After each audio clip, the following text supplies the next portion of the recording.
ശരിക്കും first self motivation ഉണ്ടായിരുന്നു. എനിക്കൊരു എക്സാം വേണം എന്ന് കയറണം, ഗവൺമെന്റ് സർവീസിൽ കയറണം എന്നുള്ളത് എൻ്റെ ഒരു സ്വപ്നമായിരുന്നു.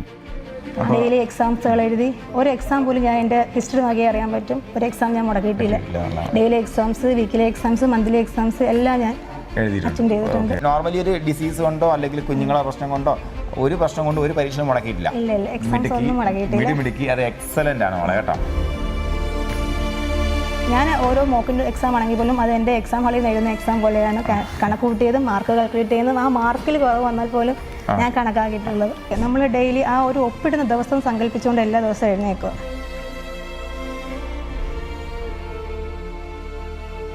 Junior cooperative inspector success story സഹകാരി കണ്ടിന്യൂ ചെയ്യുകയാണ്.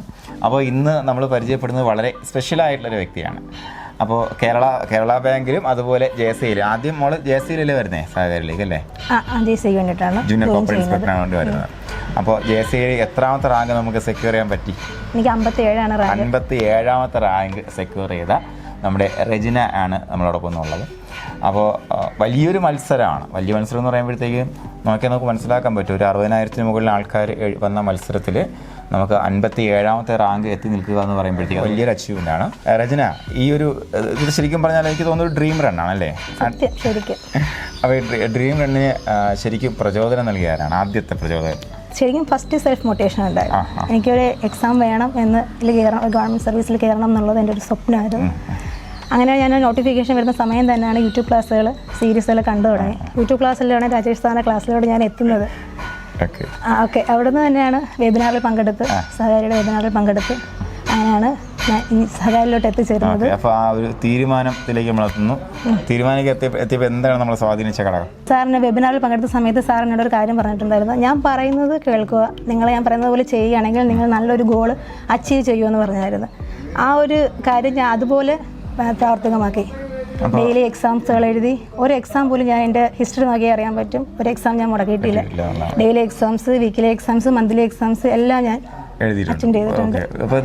ആ ഒരു ഫോളോ അപ്പ് ചെയ്തത് കൊണ്ട് തന്നെ എൻ്റെ ആ ഒരു ഗോൾ എനിക്ക് അച്ചീവ് ചെയ്യാൻ കഴിഞ്ഞത് എനിക്ക് ഭയങ്കര എന്താ പറയുക, എത്ര നന്ദി പറഞ്ഞാലും മതിയാവാൻ പറ്റും. അതായത് ഞങ്ങൾ വെബിനാർ സെഷനിൽ നമ്മളെപ്പോഴും പറയാറുള്ള കാര്യമാണ്, നിങ്ങൾ വീക്കിലി എക്സാമിനേഷൻ എഴുതുമ്പോഴത്തേക്കും നിങ്ങളൊരു 90+ സ്കോർ ചെയ്യണം. എപ്പോഴും 90+ വരാറുണ്ടായിരുന്നോ?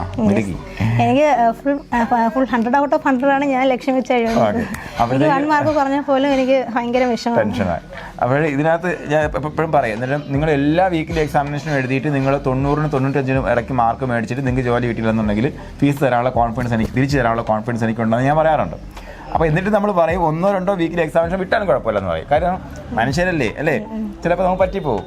പക്ഷെ അതുപോലും അങ്ങനെ ഒരു നോർമലി ഒരു ഡിസീസ് കൊണ്ടോ അല്ലെങ്കിൽ കുഞ്ഞുങ്ങളെ പ്രശ്നം കൊണ്ടോ ഒരു പ്രശ്നം കൊണ്ട് ഒരു പരീക്ഷ മുടക്കിയിട്ടില്ല. മിടുക്കി. അത് എക്സലന്റ് ആണ് മോളെ കേട്ടോ. എക്സാംസിൽ വരുന്ന റയർ ക്വസ്റ്റ്യൻസ് ഞാൻ എഴുതി നോട്ട് ചെയ്ത് വെക്കുകയും ചെയ്യും. അതിൽ ഓരോ ക്വസ്റ്റ്യൻസ് ഞാൻ എപ്പോഴും അതിന് റാങ്ക് മേക്കിംഗ് ആയിരിക്കുമോ ആ ഒരു ചിന്തയിലാണ് ഞാൻ നോട്ട് ചെയ്ത് വെക്കുന്നത്. കമ്പൈൻ ഷെഡ്യൂൾ ഉണ്ടായിരുന്ന വേറെ നമ്മുടെ ആ ഗ്രൂപ്പിൽ തന്നെ ഞാൻ മേഘയുടെ മെന്റർ, എൻ്റെ മേഘയായിരുന്നു. അതിൽ ഞങ്ങൾ ഒരുമിച്ച് പഠിച്ചതാണ് ഞാൻ, ദേവി, കൃഷ്ണ, ജഗത്ത്.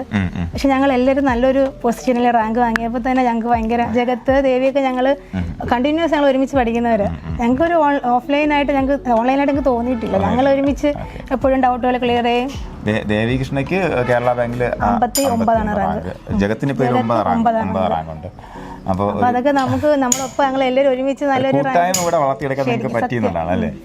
ഓക്കെ, അപ്പോൾ നമുക്കൊരു ഓഫ്ലൈൻ ക്ലാസ്സിൻ്റെ ഫീല് നമുക്ക് ഓൺലൈൻ ക്ലാസ്സിലൂടെ നമുക്ക് ഡെവലപ്പ് ചെയ്യാൻ പറ്റും, ഒരു സംശയം വേണ്ട. പക്ഷേ നിങ്ങൾ എന്ത് ചെയ്യണം, സ്ട്രക്ചർ കൃത്യമായിട്ട് എല്ലാവരും ഫോളോ അപ്പ് ചെയ്യുക എന്നുള്ളതാണ് ആദ്യം ശ്രദ്ധിക്കേണ്ടത്. അതുപോലെ നമ്മൾ റിവിഷനൊക്കെ എങ്ങനെയാണ് പ്ലാൻ ചെയ്യേണ്ടായിരുന്നത്? എനിക്ക് സ്പെഷ്യലായിട്ടൊരു റിവിഷൻ്റെ ആവശ്യമില്ല. ഞാൻ ഡെയിലി എക്സാമിൽ എഴുതുമ്പോൾ തന്നെ വീക്കിലി അത് എല്ലാ ദിവസത്തും വീണ്ടും റിവൈസ് ചെയ്ത് വരുമോ. വീക്കിലി എക്സാം എഴുതിയിട്ട് മന്ത്ലി എക്സാം വരുന്ന സമയത്ത് ഫുൾ വീണ്ടും നമ്മൾ റിവൈസ് ചെയ്യുക. ഈ ഒരു സ്ട്രാറ്റജി ഇങ്ങനെ തന്നെ ഫോളോ അപ്പ് ചെയ്ത് പോയതുകൊണ്ട് എക്സ്ട്രാ നമ്മളൊരു എഫർട്ട് ഇടേണ്ടി വന്നില്ല. വന്നില്ല. ഓൾറെഡി ഇതെല്ലാം തറായി പോകുമായിരുന്നു. പിന്നെ അവസാനത്തെ രാജേഷ് സാറിൻ്റെ മോക്കിംഗ് എക്സാം ഉണ്ടല്ലോ, അതും ഞങ്ങൾ OMR ഷീറ്റ് പ്രിന്റ് എടുത്ത് ചെയ്ത് അതും പ്രാക്ടീസ് ചെയ്തതാണ്.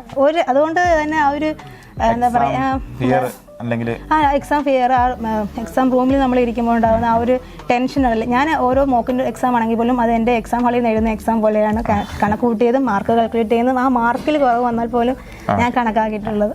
അപ്പോൾ അതും വളരെ ഇമ്പോർട്ടൻ്റ് ആണ്. നിങ്ങൾ എടുത്ത് ശ്രദ്ധിക്കേണ്ട കാര്യം എന്ന് പറയുമ്പോഴത്തേക്കും നമുക്ക് ഈ അവസാനമുള്ള OMR മോക്ക് ടെസ്റ്റുകൾ എന്നൊക്കെ പറയുമ്പോഴത്തേക്കും എല്ലാവരും അത്രയും സീരിയസ് ആയിട്ട് എടുക്കണമെന്നൊന്നുമില്ല. അപ്പോൾ കൃത്യമായിട്ട് ആ ഒരു 1.5 മണിക്കൂർ നമ്മൾ ടൈം ഷെഡ്യൂൾ വെച്ചുകൊണ്ട് തന്നെ നമ്മൾ ആ പരീക്ഷ എഴുതുന്ന പോലെ വീട്ടിൽ ഇരുന്ന് എഴുതി നോക്കി പ്രാക്ടീസ് ചെയ്തൊക്കെ പോയത് അങ്ങനെ ഇതൊരു ആക്ച്വലി നമുക്കൊരു ടീച്ചിങ് ലേണിംഗ് അല്ലല്ലോ, ആക്ച്വലി ഇതൊരു കോച്ചിങ് ആണ്. അപ്പോൾ അതിനകത്ത് വരുന്ന സംഭവം എന്ന് പറഞ്ഞു കഴിഞ്ഞാൽ നമുക്ക് പ്രാക്ടീസിന് വലിയ ഇമ്പോർട്ടൻസ് ഉണ്ട്. പ്രാക്ടീസിനുള്ള ഇമ്പോർട്ടൻസ് നിങ്ങൾ കൃത്യമായിട്ട് അത് അറിഞ്ഞ് പറയുന്ന രീതിയിൽ ചെയ്തു പോയാൽ നമുക്ക് വിജയം ഉറപ്പിക്കാൻ പറ്റും.